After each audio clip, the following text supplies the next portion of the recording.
نحمده ونصلي على رسوله الكريم اللهم صل على محمد وعلى آل محمد كما صليت على إبراهيم وعلى آل إبراهيم إنك حميد مجيد اللهم بارك على محمد وعلى آل محمد كما باركت على إبراهيم وعلى آل إبراهيم إنك حميد مجيد رب اشرح لي صدري ويسر لي أمري واحلل عقدة من لساني يفقهوا قولي قال الله تعالى في القرآن المجيد فأعوذ بالله من الشيطان الرجيم بسم الله الرحمن الرحيم الله الذي خلق سبع سماوات ومن الأرض مثلهن يتنزل الأمر بينهن لتعلموا أن الله على كل شيء قدير وأن الله قد أحاط بكل شيء علما صدق الله العظيم وصدق رسول النبي الكريم ونحن على ذلك من الشاهدين والشاكرين والحمد لله رب العالمين أما بعد معزز سامعین کرام، پیارے بچوں، السلام علیکم ورحمۃ اللہ وبرکاتہ۔ اللہ تعالیٰ سے دعا کرو کہ ہمارے یہاں بیٹھنے کو اللہ تعالیٰ قبول فرمائے اور ہمیں نافع چیزیں کہنے سننے کی توفیق نصیب فرمائے۔ پچھلی نشستوں میں چند چیزوں کا ذکر ہوا تھا۔ اصل میں ہم یہاں کیوں بیٹھتے ہیں؟ تاکہ ہم اپنی خامیوں کی نشاندہی کریں۔ جو بھی کوئی اپنی اصلاح چاہتا ہے، اصلاح اسی کی ہوگی جو اپنے کو اپنے اندر خامیاں محسوس کرے گا۔ بزرگوں نے فرمایا ہے کہ اللہ تعالیٰ جس کو پسند کرتے ہیں، جسے محبت کرتے ہیں، اس سے کیا معاملہ کرتے ہیں؟ اس کو اپنے عیبوں پر مطلع کرتے ہیں، اس کو اپنے عیوب، اپنے عیب، اپنی کمزوریاں، ان پر اس کو اطلاع ہوتی ہے، نظر ہو جاتی ہے۔ علاج کے لیے وہی جائے گا جو اپنے کو بیمار سمجھے گا۔ اگر کینسر میں مبتلا ہے اور اپنے کو بڑا صحت مند سمجھتا ہے تو اس کے لیے ہلاکت ہے۔ اسی طرح سے جو لوگ، یہ تو مشہور ہے، آپ نے سنا ہوگا، حضرت حکیم الامت رحمۃ اللہ علیہ، ان کو اپنے متعلقین سے خط کتابت ہوتی تھی، تو ایک نے خط لکھا کہ حضرت آپ یہ کہتے رہتے ہیں کہ اخلاق رذیلہ کا اور ان چیزوں کا علاج کرو، تو میں نے اپنے اندر دیکھا تو میرے اندر کوئی بیماری نہیں، میں کس کا علاج کروں؟ میں نے اپنے اندر دیکھا تو حضرت نے فرمایا یہ تو الامراض ہے کہ اوپر سے نیچے ساری بیماریاں ہیں اور بیماری نظر نہیں آتی۔ یہ تو سب بیماریوں کی جڑ۔ تو پہلے یہ احساس اپنے اندر، دیکھو اگر ہم یہاں اصلاح کی غرض سے بیٹھے ہیں تو پھر فائدہ ہے۔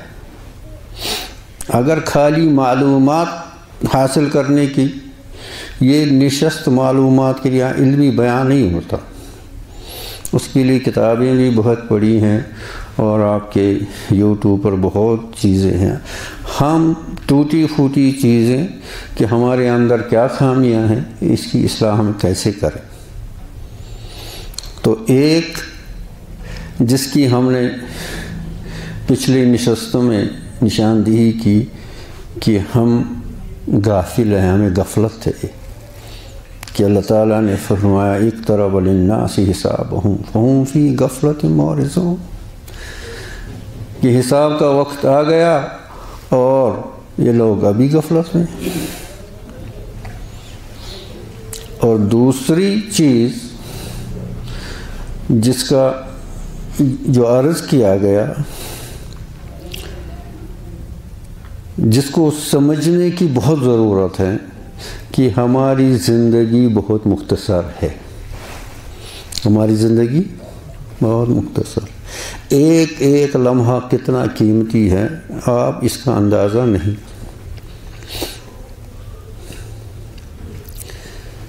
قرآن کریم میں ایک سورہ ہے سورہ تغابن۔ تغابن کے کیا معنی؟ کوئی بتائے؟ سورہ تغابن ہے نا۔ اب یہ غبن سے نکلا ہے، اگر میں ادھر ادھر بولوں تو اس میری تصحیح کرنا۔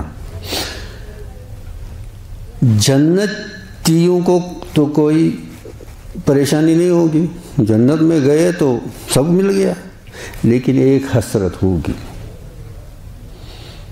ایک حسرت ہوگی جنتیوں کو، ضرور ہوگی۔ پیارے بچوں یاد رکھو، دل سے سنو، یہ وقت نہیں آئے گا پھر۔ ایک حسرت ہوگی کہ جو وقت دنیا میں ضائع کیا وہ ہم نے کیوں ضائع کیا۔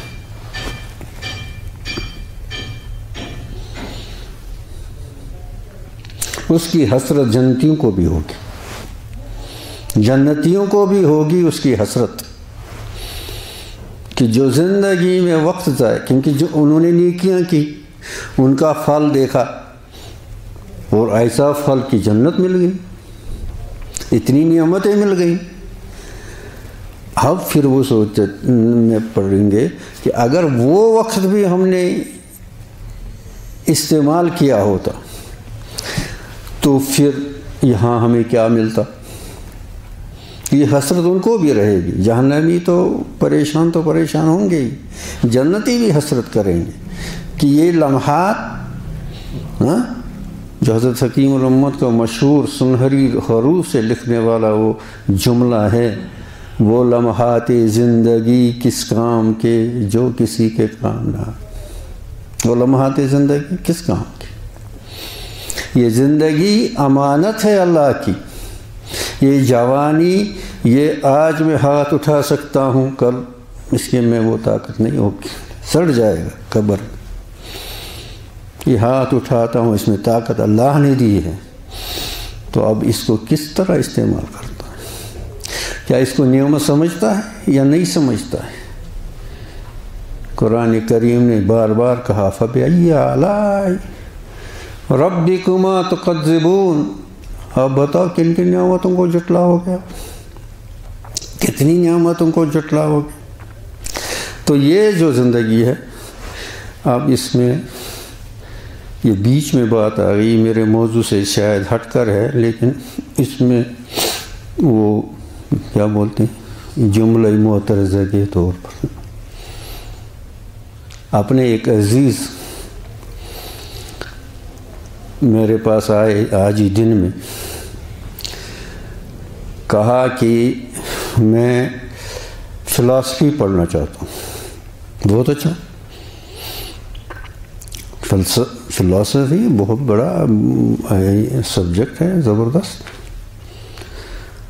تو کیوں پڑھنا چاہتے ہیں؟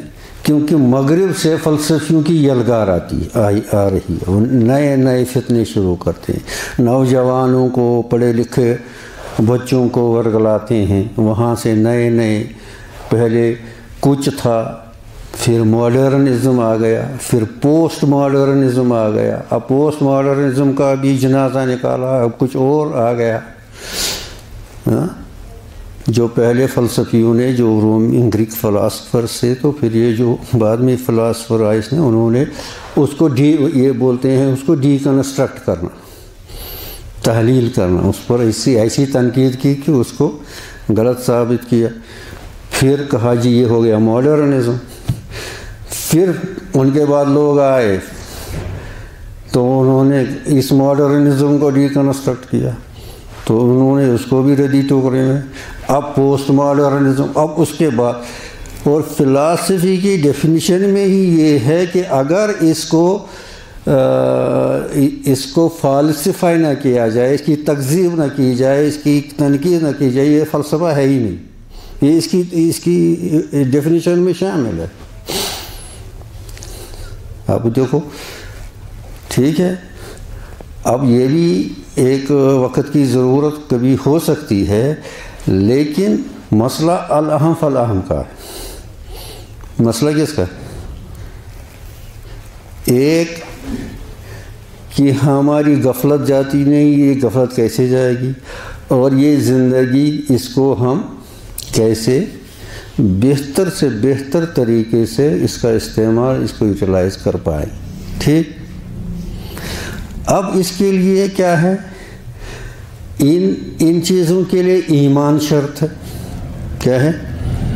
ہمارا ایمان ہی کمزور ہے. مسئلہ تو وہیں سے جس کو آپ کہیں گے نا روٹ کاز، جڑ جو ہے وہ کیا ہے؟ ہمارا ایمان کمزور ہے.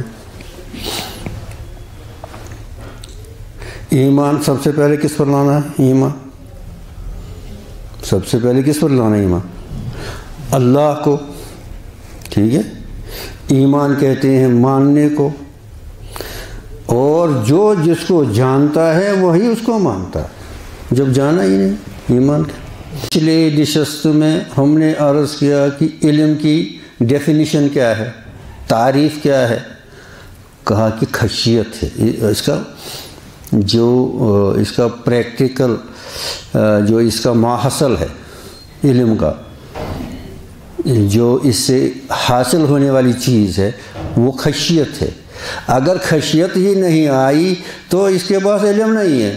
اس نے پڑھی ہو ہزاروں کتابیں. وہ مزاح کس کا؟ یحمل اسفارا. گدھے پر آپ 1000 کتابیں اوپر رکھو، گدھے کو کیا فائدہ؟ گدھے کو کچھ فائدہ.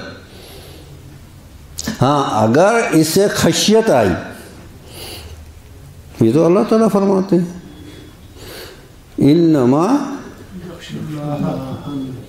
من عبادہ، کہ خشیت عالموں میں ہی پیدا ہوتی ہے، علم سے ہی پیدا ہوتی ہے. اور نبی کریم صلی اللہ علیہ وسلم نے فرمایا انی اعلمکم، میں تم میں سے سب سے زیادہ اللہ کو جاننے والا، میں تم میں سے سب سے زیادہ اللہ کو جاننے والا ہوں. انی اخشاکم، تم میں سے سب سے زیادہ اللہ سے ڈرنے والا تم میں سے. اور حدیثوں میں آپ نے پڑھا ہوگا کہ نبی کریم صلی اللہ علیہ وسلم کے یہ سینہ مبارک سے اس خشیت کی، اس خوف الہی کی وجہ سے ایسی آواز آتی تھی جیسے ہانڈی جب ابلتی ہے جو اس میں آواز آتی ہے وہ یعنی اس سینہ مبارک سے آتی تھی. یہ حال ہوتا تھا. ایسا کیوں؟ ایک شخص آیا، بدوی ایک آیا دربار نبوی میں، تو فرمایا اے اللہ کے نبی صلی اللہ علیہ وسلم، ہم ہلاک ہو گئے، بارش نہیں ہو رہی ہے، اللہ کے ہاں سفارش کیجئے بارش کی. اللہ کے نبی صلی اللہ علیہ وسلم پر گھشی آ گئی، بے ہوش ہو گئے. اب اس نے کیا کہا ہے بیچارے؟ سمجھنے کی کوشش کرو. ایک بدوی آیا، اس نے سیدھے بیچارے نے کہا کہ ہم ہلاک ہو گئے، مویشی بھی ہلاک، بارش نہیں ہو رہی ہے، آپ ذرا اللہ کے ہماری سفارش، بارش کے لیے سفارش کی. تو اللہ کے نبی صلی اللہ علیہ وسلم کا گھشی، ان پر گھشی طاری ہو گئی. پھر جب افاقہ ہوا واپس آ گئے تو صحابہ تھے، فرمایا عرض کیا حضرت، فرمایا آپ نے نہیں دیکھا اس نے کیا کہا؟ اب ان کا دھیان ادھر نہیں گیا، اس نے یہ نہیں کہا آپ دعا کیجیے، اس نے یہ کہا آپ سفارش کیجیے۔ تو اللہ کی ذات اتنی بلند و مرتب ہے، وہاں سفارش کون کرے؟ سفارش کا مطلب ہوتا ہے جو سفارش کرے گا اور جس کے پاس سفارش کرے گا اس کی سفارش کا اثر ہوگا، اور اللہ تعالیٰ اثر ہونے سے بہت علوًا کبیرہ ہے، بہت بلند و برتر ہے، وہ اثر نہیں ہوتا۔ یہ اثر ہونا، تاثیر ہونا، یہ مخلوق کی صفت ہے، خالق کی صفت نہیں ہے۔ اب کہیں گے نبی کریم صلی اللہ علیہ وسلم شفیع المذنبین ہیں، امت کا اس پر پورا اتفاق ہے اور ہمارا ایمان ہے اس پر۔ سال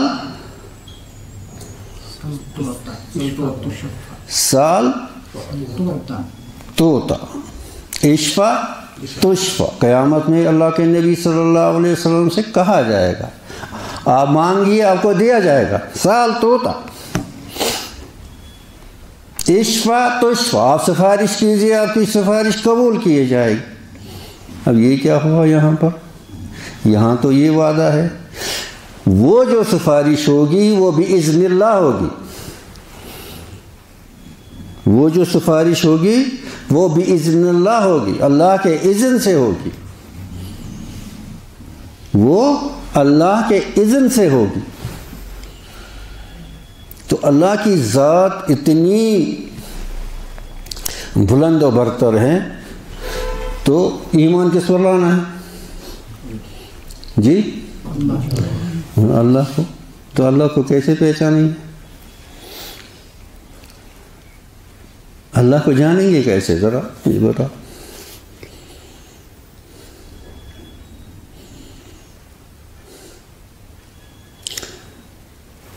خود حدیث میں آیا ہے، حدیث کے الفاظ میں لا اوصی ثناء علیک انت کما اثنیت علی نفسک عز جارک وجل ثناؤک وتقدس اسماؤک وعظم شانک۔ لا اوصی کیا ترجمہ ہوا؟ ہم شمار آپ کی تعریف ہم نہیں کر سکتے ہیں مولا کریم، ہم آپ کی تعریف نہیں کر سکتے۔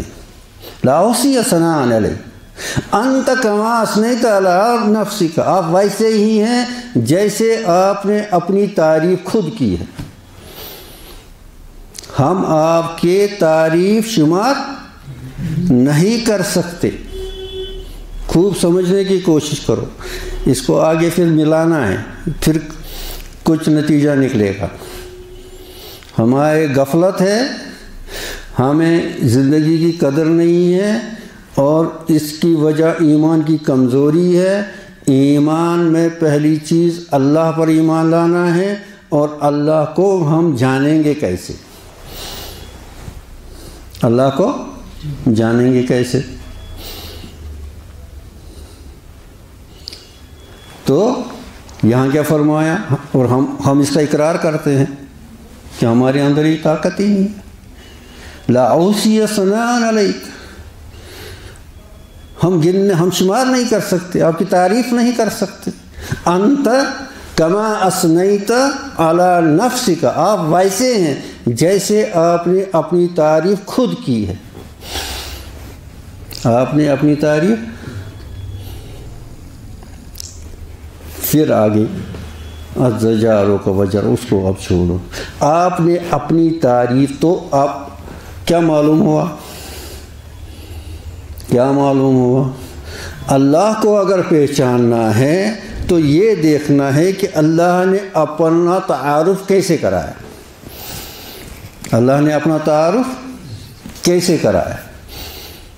ہمارے عقل تو وہاں پہنچ نہیں سکتی، یہ تو اس کا کرم تھا، یہ تو اس کا کرم تھا۔ داؤد علیہ السلام سے اللہ جل شانہ نے فرمایا یا داؤد، داؤد علیہ السلام سے، یا داؤد تعلم علم نافع،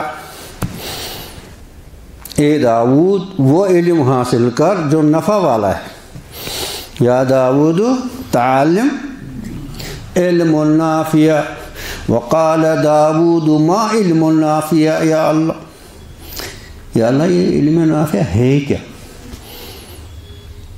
علم نافع یاد رکھے گا، صرف یاد ہی نہیں رکھے گا، اللہ کرے کہ ہمیں اللہ، میں یہ کہتے کہتے ڈرتا ہوں، اور پہلے مبالغہ اگر نہیں کروں سینکڑوں بار سوچتا ہوں مجھے یہ بات کرنی چاہیے یا نہیں کرنی چاہیے، یہ لما تقولون ما لا تفعلون مت ہو جائے۔ لیکن ایک چیز آمادہ کرتی ہے، مجدد الفسانی علیہ رحمہ کا وہ قول، من بن رسم شاید تو برسی، اگر میں نہیں پہنچا شاید سننے والا کوئی پہنچے، مطلب میری بھی یہ مجال نہیں کہ میں اس قسم کی بات کروں۔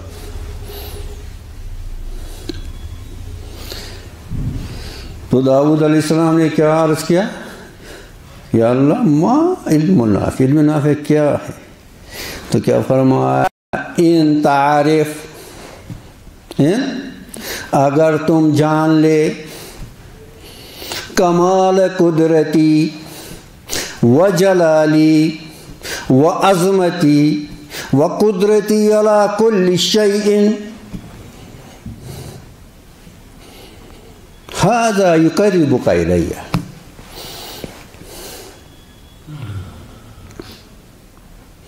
اگر تم یہ جان لو، علم نافع کیا ہے؟ 10 کتابیں پڑھنا، 100 کتابیں پڑھنا، 50 شرحیں پڑھنا، یہ علم نافع کہا؟ ایسا تو نہیں کہا نا، کیا کہا؟ ان تعرف، اگر تو جان لے جلالی و عظمتی و کبریائی و کمال قدرتی علی کل شیء ھذا یقربک الی، یہ چیز آپ کو میرے قریب لائے گی۔ اب یہ کہاں سے حاصل ہوگی؟ یہ کہاں سے حاصل ہوگی؟ ان فلسفیوں سے بھی پوچھو یہ کہاں سے حاصل ہوگی، وہاں کچھ نہیں نکلتا ہے۔ جو امام غزالی نے کتنے 100 سال پہلے کہا کہ اگر یہ جو ان فلسفیوں نے کہا ہے، اگر کوئی خواب میں ایسے کہے گا لوگ کہیں گے یہ پاگل ہے۔ آج کل یہ لوگ خود کہتے ہیں، ان کی اپنی تحقیق ہے کہ سارے فلسفے کو ڈیکنسٹرکٹ کرو، اس کو تحلیل کرو تو نیچے زیرو نکلے گا، کچھ نہیں نکلے گا، اس میں ہے نہیں، یہ الفاظوں کا ہیر پھیر ہے، اس میں کچھ نہیں ہے۔ میں نہیں کہتا ہوں، یہ لوگ کہتے ہیں، یہ لوگ کہتے ہیں۔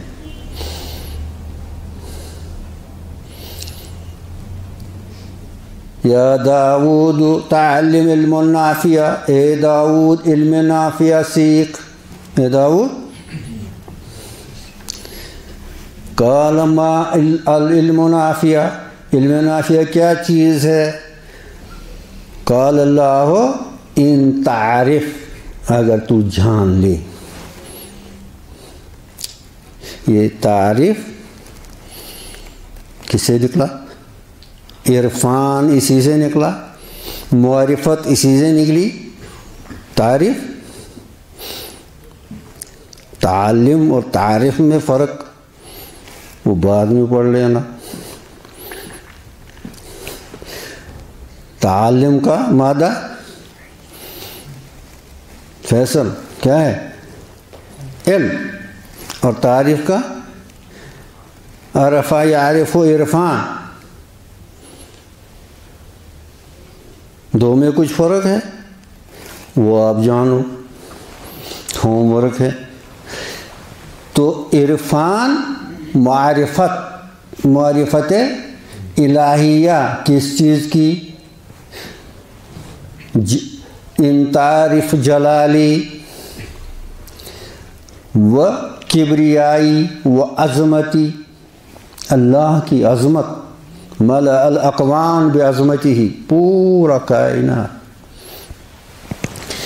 اب آپ کہیں گے کہ پچھلی مجلس میں بھی یہ آیت پڑھی، آج بھی پڑھی، اور آپ پتہ نہیں کہاں جا رہے ہیں۔ کیا فرمایا اللہ تعالیٰ نے؟ یہ جو میں کہہ رہا تھا، عرض کر رہا تھا کہ یہ سب آپ کو اللہ کو جاننا ہے، اللہ کو جاننا ہے نا، ایمان کے لیے ضروری ہے نا، تو کہاں سے جانو گے؟ قرآن سے جانو گے میرے عزیزو، قرآن سے جانو گے، اور کوئی راستہ نہیں ہے۔ کیوں؟ خود ہم کہتے ہیں لا احصی ثناء علیک، ہم اپنی عقل سے تو پہنچ نہیں سکتے۔ انت کما اثنیت علی نفسک، آپ ویسے ہیں جیسے آپ نے اپنی تعریف کی۔ وہ تعریفیں کہاں ہیں؟ وہ تعریفیں جو اللہ نے اپنی کی وہ کہاں ہیں؟ بتاؤ۔ قرآن میں۔ وہ تعریفیں قرآن میں ہیں، اس کے بغیر کوئی چارہ نہیں۔ تو ابھی اس کا الف با بھی نہیں معلوم۔ اللہ تعالیٰ آپ کو قبول کرے، آپ لوگ حافظ ہیں، قرآن سینوں میں ہیں، ٹھیک ہے، یاد بھی ہے، اور کچھ عربی پڑھی بھی ہے، لیکن اس کا عرفان حاصل کرنے کے لیے بھی بہت کرنا ہے، بہت کرنا ہے۔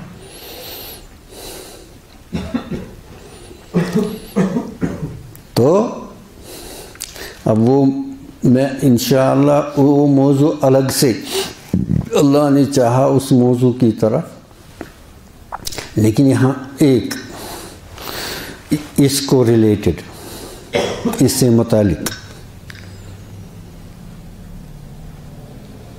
اللہ تعالیٰ نے فرمایا الف لام را تلک آیات الکتاب المبین انا انزلناہ قرآنا عربیا لعلکم تعقلون۔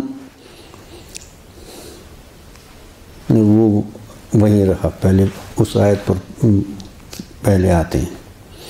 اللہ تعالیٰ نے کیا فرمایا؟ اللہ تعالیٰ کی ذات وہ ذات ہے جس نے 7 آسمان بنائے، کیا بنائے؟ اور اس جیسے 7 زمینیں بنائیں۔ یہ 7 آسمان، ہر آسمان پر مخلوق ہیں، اور اس کی وسعت کا ہم اندازہ نہیں کر پائیں گے۔ اور یہ 7 زمین، ابن عباس کی ایک روایت ہے، اس کو آپ اس کی تحقیق خود کریں گے۔ فرمایا فیہن نبی کا نبیکم فیہن آدم کا آدمکم۔ بہرحال اس کو چھوڑو۔ یہ 7 آسمان، اور اس میں کتنا، اب یہ جو آپ کا سورج ہے اس جیسے لاکھوں سورج، ہاں ٹھیک، اور یتنزل الامر، اس سارے کو اللہ تعالیٰ جو ہیں وہ چلا رہے ہیں، اس سارے کو۔ اب یہ تمہید جو اللہ نے باندھی یہاں پر، دیکھو قرآن کی ترتیب، اور قرآن کو یہ مطلب خالی ترجمہ پڑھا اور چل دیے اور ہم نے جی یہ کرا، یہ تمہید اللہ تعالیٰ نے جو یہ تمہید باندھی، اور اس سے کیا مراد تھا کہ آپ کو اس ذات کی عظمت کا، کبریائی کا کچھ تصور ہو جائے کہ اس نے 7 آسمانیں بنائیں، اس جیسے 7 زمینیں بنائیں، ٹھیک، اس جیسے 7 زمینیں بنائیں، اور اس سارے میں اسی کا حکم چل رہا ہے، ٹھیک۔ اب یہ کہنے کے بعد اب غور کرو اللہ تعالیٰ کیا فرماتے ہیں، لِتَعْلَمُوا، لتعلمو ہے نا، تاکہ آپ جان لو، تاکہ آپ کیا جان لو، ان اللہ علی کل شیء قدیر، یہ ہر چیز پر اللہ کی قدرت ہے۔ کتنوں کا ایمان اس پر ہے کما حقق؟ ترجمہ تو ہم کو معلوم ہے، ترجمہ ہم کو معلوم ہے، چند کو معلوم ہے، باقی بھی ترجمہ اردو پڑھ سکتے ہیں۔ ان اللہ علی کل شیء، اگر یہ بات اس میں رچ جائے اور یہ سمجھ جائے، وَأَنَّ اللَّهَ قَدْ أَحَاطَ بِكُلِّ شَيْءٍ عِلْمًا، اور اللہ تعالیٰ ہر چیز کا احاطہ کیے ہوئے، ہر چیز کا اپنے علم سے، اپنے علم سے،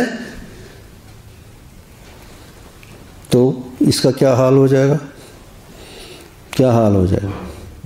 یہ اپنے آپ کو اللہ تعالیٰ کے اس میں پائے گا۔ میں اردو میں لفظ مجھے نہیں آتا، بے ادبی نہ ہو جائے۔ ان اللہ علی کل شیء قدیر، ہر پریشانی ہر غم سے آزاد ہو جائے گا، ہر پریشانی ہر غم سے آزاد ہو جائے گا۔ ایک سجدہ جسے تو گراں سمجھتا ہے دیتا ہے آدمی کو 1000 سجدوں سے نجات۔ یہ ہمیں پریشانی کی کیوں ہے؟ کیونکہ ہمیں اللہ تعالیٰ کی اس قدرت کاملہ پر کامل یقین نہیں ہے، یقین تو ہے، کامل نہیں۔ وَأَنَّ اللَّهَ قَدْ أَحَاطَ بِكُلِّ شَيْءٍ عِلْمًا، اس کے اور اس کے علم میں کوئی چیز اس سے باہر نہیں ہے۔ اب جو باہر نہیں ہے تو کیا، یہ تو یعنی اپنے آپ کو دربار عزتی میں پائے گا، اور جو اپنے آپ کو دربار عزتی میں پائے گا، اس کی نشست برخاست، اس کا تکلم، اس کا اٹھنا، اس کا بیٹھنا، اس کا کاروبار، اس کے شب و روز کیسے گزریں گے، کیسے گزریں گے؟ جو اپنے آپ کو کہ اللہ تعالیٰ احاطہ کیے ہوئے ہیں ہر وقت 24 گھنٹے، اس میں نہیں نا ہے 10 سے 4 تک ڈیوٹی، بعد میں چھٹی، ایسا تو نہیں ہے، تو اس کا کیا حال ہوگا؟ یہ علم سے حال میں لانا ہے، یہ چیزیں علم سے حال میں، اور حال سے ہر چیز کے 3 درجے ہوتے ہیں۔ کوئی چیز پہلے درجے علم میں آتی ہے، یعنی سن لیا، جان لیا، پڑھ لیا، پھر جب اس کا حال بنے گا تو درجے حال، اور حال میں بھی اوپر نیچے ہوتا ہے، کبھی کم کبھی زیادہ، کبھی کم کبھی زیادہ۔ پھر اب اس میں جب رسوخ آئے گا تو اس کو مقام کہتے ہیں۔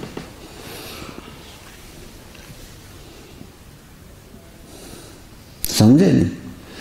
تو یہ ایک ایک لفظ قرآن، اس لیے حضرت عمر رضی اللہ تعالی عنہ نے کتنے سال کے بعد، 8 سال یا 12 سال کے بعد اونٹ قربان کیا خوشی میں۔ کہا حضرت کیا ہوا؟ کہا سورہ بقرہ آج مکمل ہوا۔ حالانکہ وہ حافظ تھے، حافظ قرآن تھے، قرآن ان کے سامنے نازل ہوا، تو 12 سال کیا کرتے تھے؟ 12 سال کے بعد اونٹ کیوں قربان کیا؟ تو ایک ایک لفظ سیکھنے کے لیے عمر چاہیے۔ یہ مت کہو ہم نے اتنے ترجمے پڑھے، اتنی تشریح پڑھی، اتنی شرحیں پڑھی، وہ ابھی درجہ علمی میں ہی ہے۔ ابھی قرآن پڑھنا سیکھنا ہے، ابھی قرآن پڑھنا سیکھنا ہے۔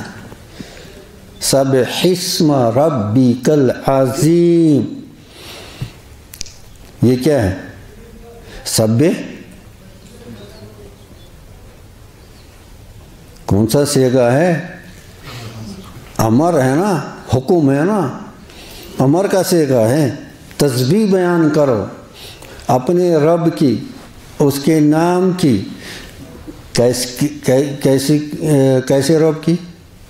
جو عظیم ہے۔ اب یہ ربوبیت کی صفت کس نے سکھائی؟ کس نے سکھائی؟ قرآن نے سکھائی۔ یہ ربوبیت کی صفت سبح اسم ربک الاعلی، سبح اسم ربک الاعلی۔ اب ہم کو نہ اعلیٰ خبر، نہ عظیم خبر، نہ عظمت خبر، نہ کبریائی خبر، نہ علو خبر، یہ دین اتنا سرسری نہیں ہے، یہ درد جگر ہے، یہ اتنا سرسری نہیں ہے ہم جی بڑے عالم ہو گئے اور ابھی کچھ نہیں پڑھا، ابھی پڑھنا ہے، اب پڑھنا ہے۔ اگر سنسیئر ہو، اخلاص ہے تو اب پڑھنا ہے، نئے سرے سے سیکھنا ہے۔ لیکن وہ سکھانے والے نہیں رہے تو وہ الگ بات ہے، وہ سکھانے والے آج اس میں بھی بڑی ملاوٹ ہو گئی تو اب میں اس کی طرف نہیں جاؤں گا۔ تو میں کیا عرض کر رہا تھا؟ میں عرض کر رہا تھا کہ دیکھو سبق نمبر 1 کہ اس ہمارا دن میں کتنا غفلت میں جا رہا ہے، ویسے ہماری رات غفلت میں اور دن معصیت میں جاتا ہے۔ کیونکہ اگر ہم یعنی دین کی باتیں بھی کرتے ہوں تو اس میں بھی اگر ریا ہے، کبر ہے، تکبر ہے اور دوسری چیزیں حقارت ہے تو یہ سارا معصیت میں ہی چلا جائے گا۔ ایک اور دوسرا سبق، بار بار بار بار سونے سے پہلے ہر دن کا مراقبہ کہ آج دن میں نے کتنا وقت ضائع کیا، اب مجھے کل کیا کرنا۔ تیسرا سبق کہ ہمیں ایمان پر محنت کرنی ہے، ہمیں ایمان پر، ہم تو یہ بہت کہتے ہیں بھائیو بزرگوں دوستوں ایمان پر محنت کرو، کہتے ہیں نا کہتے ہیں، لیکن کس طرح سے کرنا ہے یہ سمجھانے والے کام ہیں۔ تو پہلا ایمان کس پر لانا ہے؟ اللہ پر۔ تو اللہ کو ہم سمجھ نہیں پائیں گے، اسی لیے الوہیت پر سوچنے سے منع کیا گیا۔ ہاں ربوبیت پر،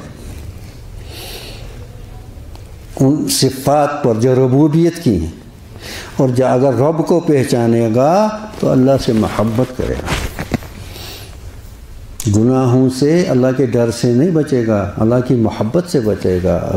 اتنا میرا مربی مشرق منیم، میں کیا اس کی نافرمانی کروں، محبت سے پیچھے رہے گا گناہوں سے۔ اور ربوبیت میں کیا ہے؟ مٹھاس ہے، اس میں حلاوت ہے۔ اگر ربوبیت کو سمجھے گا تو ایمان میں حلاوت آئے گی، بدن اندر سے ظاہر و باطن شیرین ہو جائے گا۔ وہ غم شم ڈپریشن وپریشن وہ پتہ نہیں، وہ سارا انہی کے پاس رہے گا، ماہرین طبی کے پاس رہے گا، یہاں اس کا گزر نہیں ہو جائے گا، گزر نہیں ہوگا۔ اور یہ سب کا علاج ہے۔ تو ہم کو اللہ کو پہچاننا ہے، ٹھیک؟ اور اللہ کو کیسے پہچانیں گے؟ جی قرآن سے، اور تھوڑا اونچی آواز میں ہو، قرآن سے۔ تو اگر اب قرآن سے ہی دور ہے، تو ایک لفظ آپ نے سنا ہے کہ یہ بہت مبغوض ہے، اللہ کو بہت ناپسند ہے، اور مومن کو بھی بتایا گیا ہے کہ یہ لفظ استعمال نہ کرو، وہ لفظ ہے لعنت۔ کیا ہے لعنت؟ کے معنی کیا ہے؟ اللہ سے دوری، ٹھیک ہے؟ اللہ ہم پر رحم کرے، ہم کتنے دور ہیں۔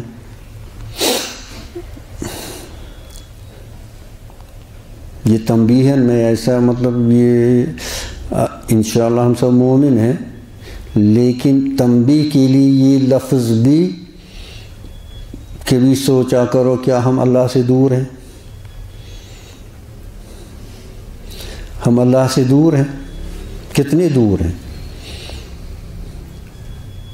کچھ کام نہیں آئے گا. یہ زندگی کی، یہ دنیا کی یہ رنگینیاں، یہ سارا فانی ہے، اس میں کچھ نہیں آئے گا کام. تو پوری زندگی قرآن سمجھنے میں لگاؤ، پوری زندگی. اب اس کس طرح سے کرنا ہے نا، یہ دیکھو، یہ اگر ہم یہ سب اسم ربک العظیم، اب اسی ایک بات پر اگر ہم دیکھیں گے کہ یہ ہمیں انٹرنلائز کیسے ہو جائے گا. مَلَأَ الْأَقْوَانُ بِعَظْمَتِهِ، پورا یہ کائنات اللہ کی عظمت سے. اب اس عظمت کا مجھ پر کتنا اثر ہے؟ اگر اس عظمت کا مجھ پر اثر ہے تو میرے شب و روز تو ویسے ہوں گے نا، پھر کیسے ہوں گے؟ غافل ہوں گے؟ ایسا نہیں ہوگا، ایسا نہیں ہوگا. اسی طرح سے کہ قد ان اللہ قد، اب بات لمبی ہو جائے گی تو ایک آیت میں، یعنی کیا کہتے ہیں اس کو،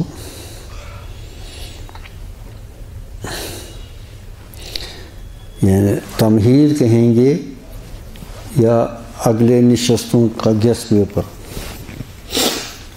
الف لام را تلک آیات الکتاب المبین. ایک عجیب نقطہ، معلوم نہیں آپ لوگوں نے یعنی کہیں پڑھا ہے، کسی نے اس کی طرف نشاندہی کی ہے، لیکن ایک نقطہ انشاءاللہ اس پر اللہ نے چاہا تو خوب، جو حروف مقطعات ہیں، جو حروف قرآن میں جیسے الف لام میم صاد، الف لام را، یاسین، قاف، نون، یہ حروف مقطعات ہیں جن کو الگ الگ پڑھا جاتا ہے. تو ابو بکر صدیق رضی اللہ تعالیٰ عنہ لکل کتاب سر و سر کتاب اللہ اوائلها، ہر کتاب میں ایک سر ہوتا ہے. قرآن کا سر کیا ہے؟ وہ مقطعات. تو وہ لمبی بحث ہے مقطعات کی. لیکن آپ اب یہ مقطعات تو بہت عظیم چیز ہے نا. آپ دیکھو قرآن کھول کر ہر اکثر چند کو چھوڑ کر اکثر مقطعات کے بعد قرآن کا ذکر. الف لام میم ذالک الکتاب لا ریب فیہ، الف لام میم اللہ لا الہ الا هو الحی القیوم نزل الکتاب علیک، الف لام میم صاد. وہاں اونچی آواز سے بولو. کتاب انزل الیک فلا یکن فی صدرک حرج. یاسین والقرآن قاف والقرآن مجید. حامیم، جتنے حامیم دیکھو، حامیم تنزیل من عزیز الرحیم، حامیم تلک آیات الکتاب المبین. اور جتنے حامیم اکثر میں جتنے حروف مقطعات ہیں اور اس کے بعد قرآن کا ذکر ہے. یا ایھا الطلاب فافہموا، یا ایھا الطلاب فافہموا. حروف مقطعات قرآن کا سر ہیں. اور بعض نے کہا ھذا سر بین اللہ و بین نبیہ، یہ اللہ اور اس کے نبی کے درمیان اسرار ہیں جو وہی جانتے ہیں. بعض نے کہا کسی امت میں سے شاید ہو کسی کو معلوم، لیکن اکثر نے یہی کہا. تو یہ حروف مقطعات جسے کافر منہ کے بل گرتے تھے پہلے سنتے ہی ان کو. اب ان کے بعد جتنے سوروں میں حروف مقطعات چند کے جیسے کاف یا عین صاد، اس کے بعد ایسا نہیں ہے نا. الف لام را جتنے بھی وہاں ہے، الف لام میم صاد، اور یہ حامیم، قاف، یاسین، ان سب کے بعد آپ دیکھو قرآن کا ذکر. تو اس قرآن کو آپ لائٹلی اور ہلکا اور بھولے ہوئے ہیں. ہم آپ نہیں، ہم تو کیا حاصل کیا؟ حاصل کیا کیا زندگی میں؟ حاصل کیا کیا؟ میں نے جی افتاح کرنا ہے، ارے اللہ کے بندے یہاں یہ چل رہا ہے نا، ورنہ میں اور بھی کچھ کہتا، میں نے جی افتاح کرنا ہے۔ اللہ کسی کو قبول کرے قرآن کے لیے، یہ خود اپنے اس میں نہیں ہے، یہ اللہ کی دین ہے۔ دکھاؤ مجھے کوئی جس کو آپ کہیں گے یہ ماہر قرآن ہے، انگلی اٹھا کر بتاؤ ہاں یہ جی جیسے ہونا چاہیے، ایسے نہیں ہے، بہت تو ہیں ماشاءاللہ، اللہ تعالیٰ ان کو علم میں اور برکت کرے۔ او مفتیان کرام سمجھتا ہے یہ دریائے سندھ ساتھ نہیں آئے گا، دریائے سندھ نہیں آئے گا ساتھ، صرف قرآن ساتھ آئے گا۔ قیام میں نے ابھی کیا عرض کیا کہ اللہ کے ہاں کسی کی مجال نہیں سفارش کرے الا باذن اللہ، جسے اللہ اجازت ہے، لیکن ایک چیز ہے جو اللہ سے لڑے گی، جو قبر میں اور قیامت میں اللہ سے لڑے گی اپنے کاری کے بدلے میں۔ کوئی اللہ سے لڑ سکتا ہے؟ قرآن۔ کیوں؟ یہ اللہ کی صفت ہے، یہ مخلوق نہیں ہے، یہ قدیم ہے۔ فلا اقسم بمواقع النجوم انه لقسم لو تعلمون عظیم، انه لقسم، انه لقرآن کریم فی کتاب مکنون لا یمسہ الا المطہرون افبہذا الحدیث انتم مدہنون۔ اسی سے آپ لوگ پیچھے ہٹ رہے ہو۔ تو یہی ایک ہے قبر میں بھی مونس، اللہم اجعل القرآن لنا مونسا، کوئی ساتھ نہیں ہوگا، یہ گگریاں پگریاں سب یہی رہیں گی، یہ وہاں ساتھ ہوگا، قبر کو پرنور کرے گا اور انس دے گا۔ اور یہ مت سمجھو یہ مدرسے کے بچوں کے لیے صرف ہے۔ حضرت ابوبکر صدیق رضی اللہ تعالیٰ عنہ نے جب ایمان لایا تو ان کی عمر 42 سال تھی، 42 ایئرس، اور کچھ اس سے بھی اوپر کی عمر کے تھے۔ اس کے بعد انہوں نے قرآن سیکھا۔